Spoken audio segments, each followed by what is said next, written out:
Assalamualaikum warahmatullahi wabarakatuh. Bismillahirrahmanirrahim. Alhamdulillahillazi anzalal Qur'an fi syahri Ramadan hudan linnasi wa hudan lil insan. Allahumma salli wa sallim wa barik ala sayyidina wa nabiyina wa habibina wa syafi'ina wa maulana Muhammadanil Mustafa sallallahu alaihi wa ala alihi at-tahirin wa ashabihil muntajabin wassalam.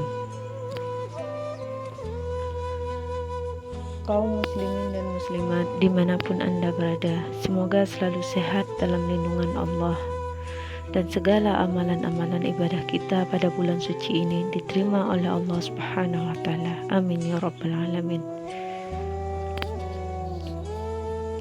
Saudara-saudari sekalian, marilah kita coba kembali menguak dan menerokai di misteri jagat raya, di mana Allah Subhanahu wa taala menciptakan sesuatu berdasarkan sistem perputaran galaksi, sistem rotasi dan revolusi bumi, serta matahari dan sebagainya, yang oleh Allah Subhanahu wa taala singgung dalam Al-Qur'an sebagai sunnatillah. Allah Subhanahu wa taala berfirman dalam surat Al-Fatir ayat 43, "Walan tajida lisunnatillahi tabdilan." Maka sekali-sekali kamu tidak akan mendapat penggantian bagi sunnat Allah.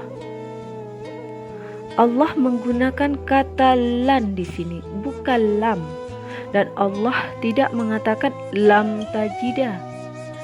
Dalam kaedah grammar bahasa Arab, lan berfaedah sebagai nafi abada yang bermakna tidak akan pernah. Dalam meniadakan nafi ketika itu, seperti lan taf'al, jangan kau perbuat, sedangkan lan taf'al, jangan akan pernah kau perbuat. Artinya apa? Bahwa Allah Subhanahu wa taala tidak akan melanggar sunnahnya. Hadirin kaum muslimin, lantas apa itu sunnatillah? Apa yang dimaksud dengan sunnatillah? Atau di versi yang lain dan ayat yang lain Allah berfirman, "Walan tajida lisunnah tahwilan." Dan sekali-sekali tidak akan menemui penyimpangan bagi sunnat Allah itu.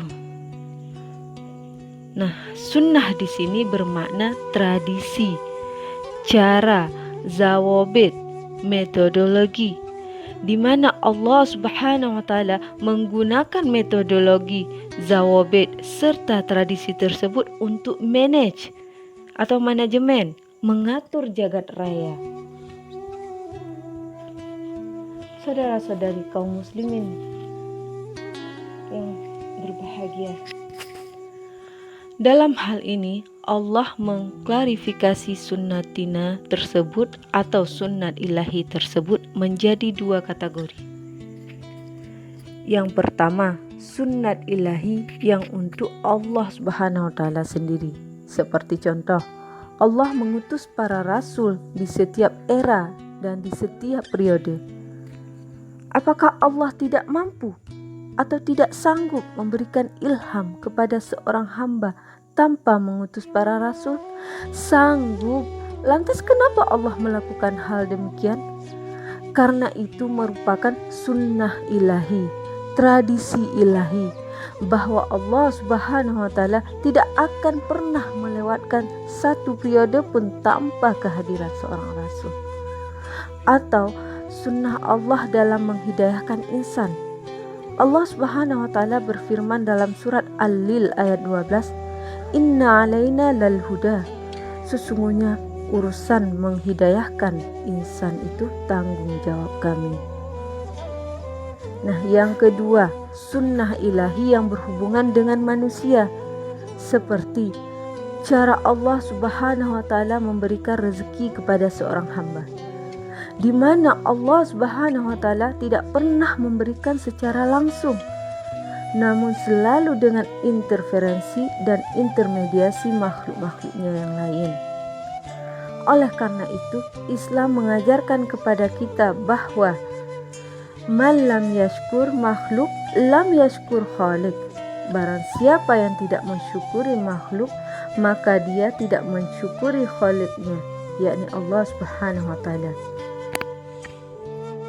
Karena makhluk itu sendiri merupakan intermediasi antara Allah Subhanahu wa taala sebagai penyebab utama dengan makhluk yang menjadi objek pemberian rezeki tersebut. Makanya wajar bahwa kita tidak bisa atau tidak diperbolehkan untuk berekspektasi kosong tanpa adanya usaha dan perjuangan untuk mencapai sesuatu.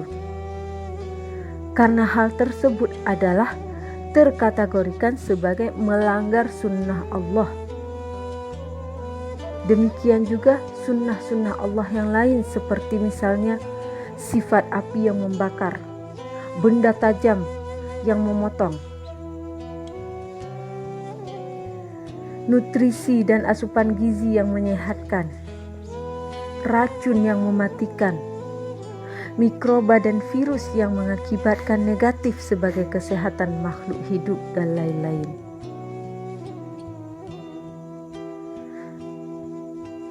Dan konteks kehidupan kita sehari-hari di era modern merebaknya COVID-19 rasanya sangat menyentuh sekali kalau kita kembali menguak konsep-konsep teologis yang terkandung dalam pemahaman sunnatillah, sunnat Allah dan relevansinya terhadap fenomena COVID-19.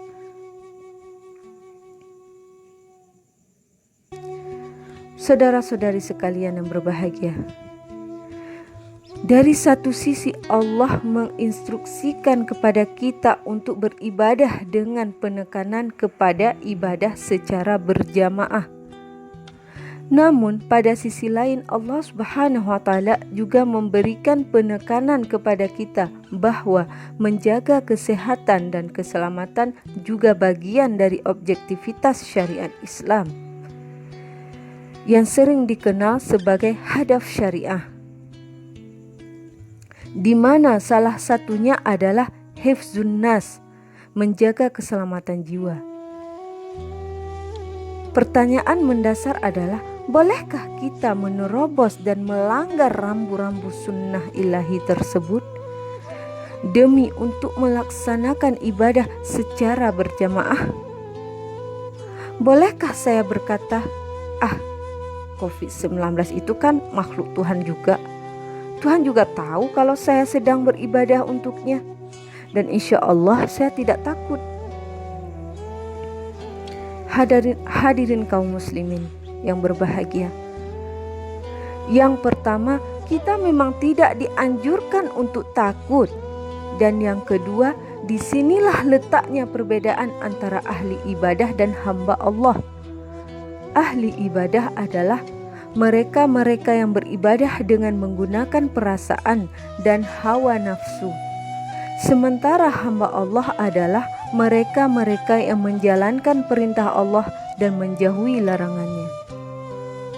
Sejarah membuktikan bahwa salah satu makhluk yang paling kuat beribadah kepada Allah Subhanahu wa taala sehingga mungkin pantas kita sematkan atau sebutkan ahli ibadah kepadanya adalah iblis. Iblis sujud kepada Allah selama 6.000 tahun. Tidak ada satu makhluk pun yang sanggup menandinginya. Namun, the end of the story, iblis terlempar dari surga. Kenapa?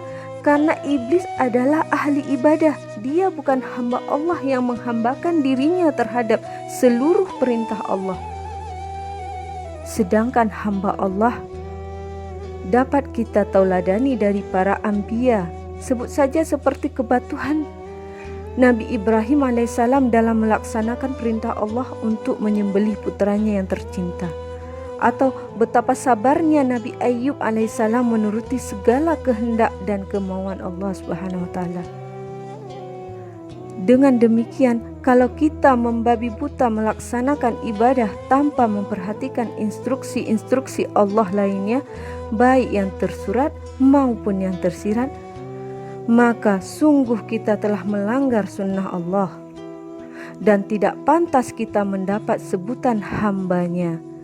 Dan itu bukanlah tipe dan karakteristik Muslim sejati.